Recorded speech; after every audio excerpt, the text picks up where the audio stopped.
Budget में 4-5 sectors के लिए खास तौर पे जो ऐलान किए गए हैं वो उनके लिए काफ़ी फायदेमंद हो सकते हैं। जैसे उदाहरण के तौर पे ऑटो सेक्टर के लिए वित्त मंत्री ने कहा कि स्क्रैप पॉलिसी का ऐलान अगले 15 दिन में हो जाएगा और ये मंत्रालय द्वारा किया जाएगा।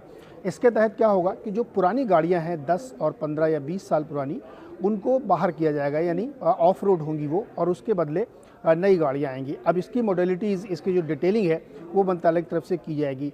अनुमान है कि करीब करीब 40 लाख गाड़ियां ऐसी हैं जो 10 साल या उससे अधिक समय की हैं, ये रोड से बाहर होंगी इस पॉलिसी के तहत। तो इससे ऑटो सेक्टर के लिए एक ज़बरदस्त गेन होगा और ऑटो एंसिलरी सेक्टर में भी काफ़ी तेज़ी आएगी। इंश्योरेंस सेक्टर के लिए काफ़ी फायदेमंद खबर ये है कि उसमें कहा गया है कि जो अभी विदेशी निवेश की जो सीमा है एफडीआई की, वो बढ़ा दी गई है, यानी 49 से बढ़ा के अब उसको 74% कर दिया गया है। तो जो भी इंश्योरेंस कंपनीज़ है घरेलू, उनके लिए बहुत अच्छी खबर है, क्योंकि इस सेक्टर में फॉरेन का इन्वेस्टमेंट आएगा और इससे घरेलू कंपनियों को फ़ायदा होगा, कंपटीशन बढ़ेगा और जो ग्राहक हैं उनको भी इसका फ़ायदा मिलेगा।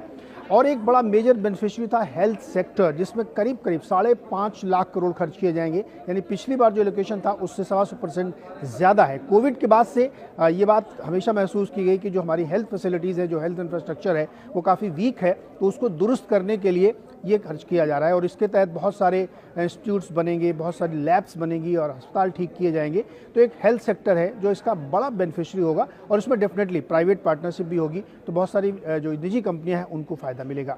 इंफ्रास्ट्रक्चर सरकार का सबसे बड़ा थ्रस्ट था इस पूरे बजट में। बहुत सारे रोड प्रोजेक्ट्स, बहुत सारे पोर्ट प्रोजेक्ट्स और उन सबको इसमें शामिल किया गया और मैसिव एक्सपेंडिचर, जिसको कैपिटल एक्सपेंडिचर कहते हैं, वो इस सेक्टर में किया जाएगा। खासतौर पे केरल, तमिलनाडु ऐसे राज्यों को बहुत सारे बड़े प्रोजेक्ट दिए गए हैं। जो फ्रेट कॉरिडोर्स बन रहे हैं उनको कंप्लीशन की बात की गई है। तो इंफ्रास्ट्रक्चर इसका एक बड़ा मेजर बेनिफिशियरी इस बजट के दौरान होगा। इसके साथ ही बैंक्स के लिए, सरकारी बैंकों के लिए एक बड़ी खबर है।